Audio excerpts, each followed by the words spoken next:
Regresamos a las informaciones de quien está pasando noticias. Tenemos en línea a Rubén Quesada, presidente del Colegio Médico, para conversar varios temas que están sucediendo, medidas drásticas que ha determinado el gobierno, y queremos saber la opinión y también las recomendaciones del Colegio Médico. ¿Cómo está, Rubén? Muy buenas tardes. Hola, buenas tardes, Marcela.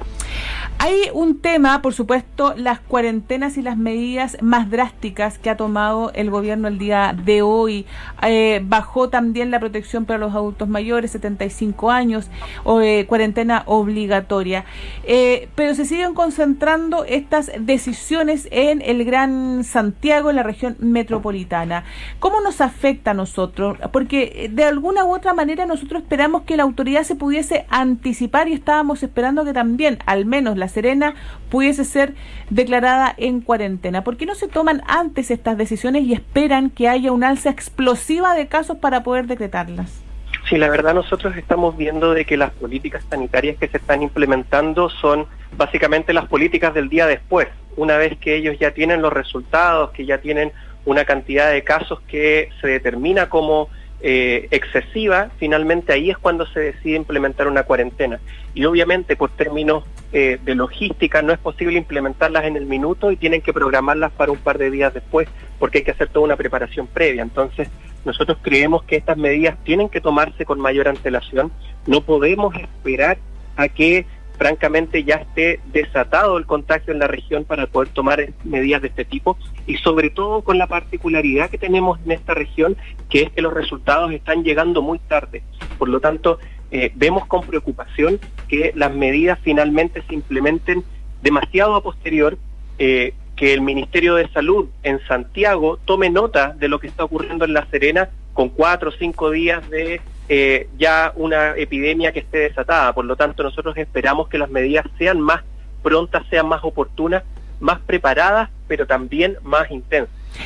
Hoy día el Ceremi nos confirma que ellos pueden registrar atrasos en los diagnósticos de 5 días, de 48 horas, de 2 días, incluso le preguntamos hasta de 15 días y él dice que no lo puede descartar. ¿Cuál es la información que manejan ustedes y con esta, y además preguntarles si que con esta cantidad o con la diferencia que hay en la entrega de diagnóstico podemos tomar medidas adecuadas para nuestra región?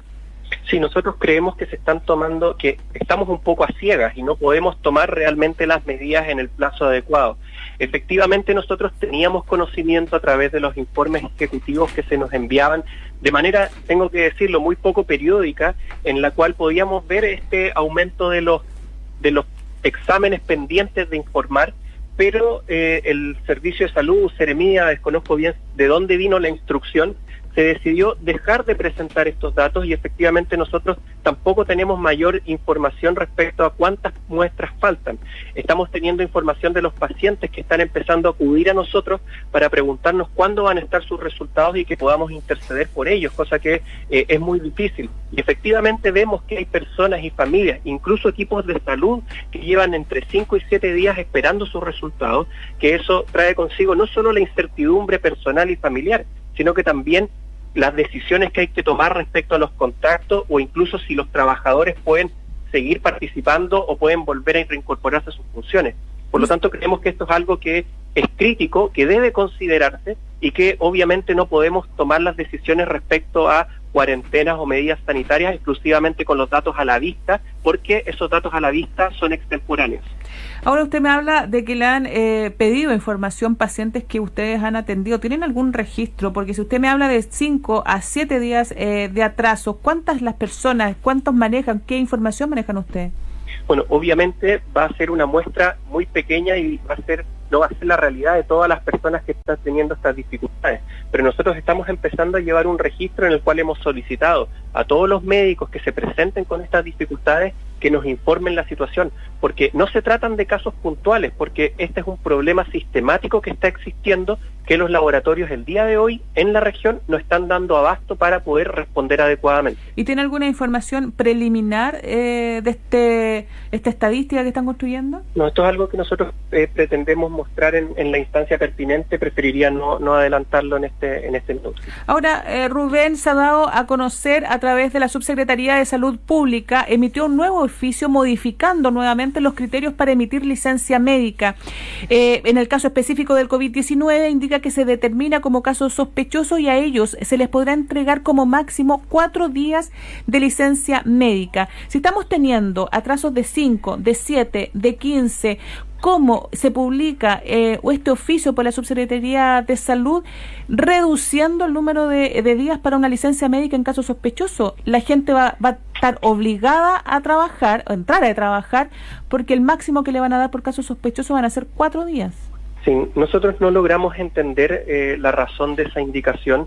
En este minuto lo que debería primar es poder proteger a las personas y no proteger quizás las arcas de quienes tienen que pagar estas licencias. Entonces, desde ese punto de vista, nosotros esperamos que esto cambie, que se adapte a la realidad, porque quizás tratan de implementar una medida para dar a entender de que esto se está resolviendo en 4 días, cuando claramente en esta región y en muchas otras regiones del país tampoco se está pudiendo cumplir con entregarle un resultado a las personas dentro del plazo de 4 días. Más Esto aún, genera una dificultad con los equipos de salud. Nuestros médicos no saben qué hacer, algunos han tratado de hacer licencias por más días, pero finalmente eso es traspasarle un problema al paciente porque la CONFIN las va a rechazar. Así es, más aún cuando tenemos también esto que hemos conocido desde ayer, que es la crisis de reactivos. Si bien se aseguró que había en el sistema de salud, ¿qué pasa con el sistema privado?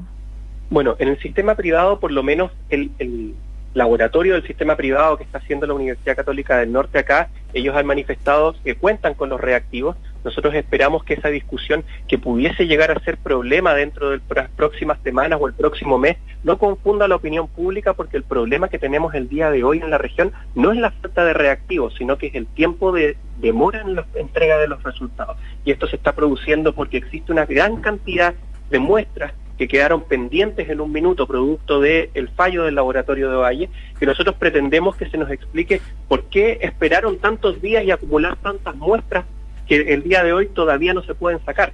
Entonces, ahí es donde existe el problema actual de la región. Probablemente en algunas semanas empecemos a tener el problema de las faltas de reactivos, pero incluso la Seremía de Salud ha planteado que no es un problema de reactivos, sino que es un problema de las muestras en espera. Estamos conversando con Rubén Quesada, presidente regional del Colegio Médico. Rubén, a ver, yo entiendo que el gran problema hoy día son los datos, son números duros que nos permitan tomar mejores decisiones, pero con respecto al tema de la cuarentena, entendiendo que el virus tiene un periodo de incubación que es más o menos largo, ¿tiene sentido una cuarentena hoy día? ¿Qué tan beneficioso es una cuarentena el día de hoy, entendiendo que hay un periodo ya de latencia del virus, me imagino yo, en Santiago de manera importante, y aquí en la región mucho más de lo que hoy día tenemos contabilizado? Para poder hablar de cuarentena tenemos que pensar en muchos factores. Primero, que la decisión de cuarentena se toma a nivel central, y al tener esa dificultad de que debe tomarse a nivel central, Santiago tiene que ver las cifras y tiene que ver los datos. Por lo tanto, como región, si no le presentamos los datos adecuados, finalmente no se va a poder tomar la decisión. Ese es un primer punto. El otro tiene que ver con el hecho de que una cuarentena es una medida efectiva para bajar la circulación. Sin embargo, tiene muchos efectos colaterales que el día de hoy hacen muy difícil implementarla, porque las familias en gran proporción no tienen las condiciones para poder cumplir la cuarentena. Y esto no tiene que ver con el aburrimiento o el deseo que tenga la gente de salir de su casa, sino que con el legítimo derecho de poder obtener los recursos para alimentarse, para seguir viviendo. Entonces, tanto a nivel regional, pero sobre todo a nivel nacional, es muy importante que el Estado pueda proveer de los recursos necesarios para que esta cuarentena no haga más daño que el beneficio que esperamos. Rubén, ahora, en términos prácticos, ¿cuál es la situación o cuál es la evaluación que hacen ustedes con respecto a la situación de las camas? Porque se anunciaron muchas camas en términos de, pero no son todas o son muy pocas las que están en condiciones de tener, por ejemplo, un ventilador mecánico. ¿Está la región, a tu juicio, preparada para un alza importante al nivel de Santiago, por ejemplo, en términos de contagios? Definitivamente, si vamos a tener un aumento de contagios al nivel de lo que ha ocurrido en la región metropolitana, nuestro sistema no va a ser capaz de dar abasto. Finalmente, el día de hoy nosotros tenemos una amplia replicación viral que no se da solamente por el aumento de los test, sino que también porque efectivamente hay más virus circulante en la población. Esto quiero remarcar, por ejemplo, la realidad de lo que ocurrió en Ñuble, que en 3 días se saturó toda la capacidad asistencial porque contaban con una cantidad de camas UCI muy similar a las que tenemos nosotros hoy en día.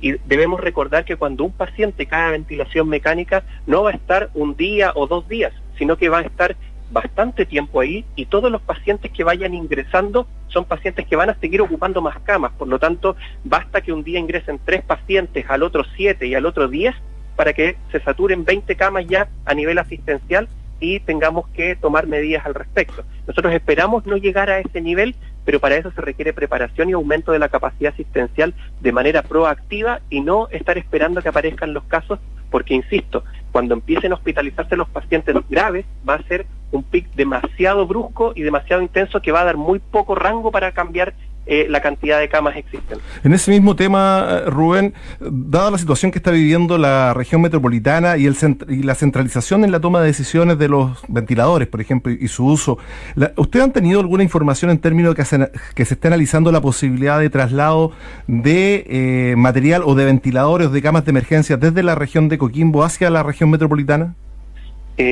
A nivel de mesa social eso no se nos ha planteado, tampoco se nos ha informado desde los servicios de salud, es algo que nosotros hemos visto a través de los medios de prensa y que también estamos discutiendo en este minuto como Colegio Médico a nivel nacional.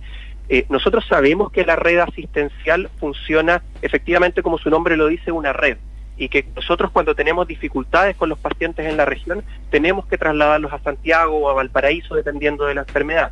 Lamentablemente, en este minuto nos toca la otra cara de la moneda, en la cual Santiago está teniendo una mayor necesidad y efectivamente van a tener que o trasladarse ventiladores mecánicos desde esta región a la región metropolitana o trasladar a los pacientes desde la región metropolitana a distintas regiones. Esto genera mucha preocupación en los equipos de salud porque finalmente nosotros, al ser una región que hasta la fecha no está teniendo gran demanda asistencial, pudiese llegar el minuto en el cual efectivamente necesitemos de esas camas y no tengamos ni la capacidad local ni tampoco otro lugar donde derivar a estos pacientes. Entonces, eso es algo que hay que analizar con tiempo. Y la pregunta también si tienen el personal médico y de salud para atender en un pic que podríamos tener en las próximas semanas en nuestra región, porque una cosa es tener los ventiladores y las camas, que van a ser pocas y eso lo estamos viendo, pero ¿qué pasa con el personal? ¿Tenemos suficiente en la región? El día de hoy existe personal médico y personal de apoyo clínico suficiente para hacerse cargo de la cantidad de camas existentes. Sin embargo, si es que nuestro personal de salud se enferma, ya sea porque no existen las medidas de protección personal, no existen los protocolos para proteger bien al equipo de salud, efectivamente podemos tener una gran mella en nuestros equipos clínicos y podemos tener muchas dificultades para dar abasto. Rubén, hoy el Seremi de Salud de nuestra edición central nos manifestó que la región está llegando en este instante al pic de lo que sería esta primera ola de contagio. Habría una baja en las próximas semanas y un repunte quizás a mediados de junio cuando tengamos ya el inicio del invierno. Según usted, según el colegio, ¿cuáles son las medidas que ahora o recomienda tomar ahora para aplanar un poco esos altos picos de contagio que vamos a tener en las próximas semanas? Bueno, lo que nosotros necesitamos en este minuto, y voy a ser insistente con esto, es saber y tener una radiografía lo más cercana a la realidad respecto a lo que está ocurriendo en nuestra región. El día de hoy no tenemos claridad respecto a la cantidad de contactos posibles. Si tenemos 400 muestras en espera o 500 muestras en espera, eso puede significar que podemos pasar de 153 casos a 200 rápidamente. Entonces, aquí lo clave es poder tener una radiografía muy precisa respecto a la realidad de lo que ocurre. Y además, poder hacer un seguimiento muy estrecho de los contactos y un seguimiento muy estrecho de los pacientes que efectivamente estén guardando sus cuarentenas, de que las personas que son contactos efectivamente estén en sus domicilios y que tengan la posibilidad de estar, porque el día de hoy hay muchas personas que son contactos que finalmente tienen estas dificultades porque esperan que puedan en buen chileno faltar a su trabajo, tener su licencia médica y no estar esperando el resultado de la persona con quien estuvieron en contacto para saber qué determinación tomar. Perfecto, Rubén, le agradecemos mucho la entrevista y por supuesto estaremos en contacto para que nos dé a conocer esta estadística que están construyendo ustedes como colegio sobre los casos que están pendientes aún de diagnóstico. Muchas gracias. Yo quería comentar una última cosa que tiene que ver con las expectativas y la comunicación de riesgo. Nosotros el día de hoy, cuando hablamos de primera oleada, segunda oleada, significa periodos de relajo. Y nosotros creemos que en este minuto no hay espacio para periodos de relajo. nosotros tenemos un desfase entre 2 a 3 semanas de lo que está ocurriendo en Santiago. Y lo que hagamos hoy, sin duda, va a marcar la diferencia entre cómo vamos a ver la enfermedad a fines del mes de mayo o a los principios del mes de junio. Por lo tanto, yo creo que el mensaje tiene que ser claro de que la gente vea lo que está ocurriendo en Santiago con una red mucho más potente que la nuestra, y que si no tomamos acciones decididas el día de hoy, nos vamos a enfrentar a una realidad muy similar y nosotros no vamos a poder enviar a pacientes a otras regiones como sí lo está intentando hacer Santiago. Totalmente de acuerdo, Rubén. Muchas gracias por la entrevista. Muchas gracias a ustedes, que estén muy bien. Bueno, efectivamente, con mensajes equivocados, esto de nueva normalidad, de mesetas, de aplanar curvas, se llegó también a este nivel de explosión de contagios, en lo que ha obligado al día de hoy a decretar cuarentena en 38 comunas del Santiago, de la región metropolitana. 8.1 millones de personas van a cuarentena a partir del día viernes y por 7 días en principio. Eso se va a renovar y no cabe duda de eso. Sí, con todos los problemas sociales asociados a una cuarentena necesaria, pero compleja para muchas familias de la región y también de la región metropolitana, especialmente hoy día está en esta situación tan particular.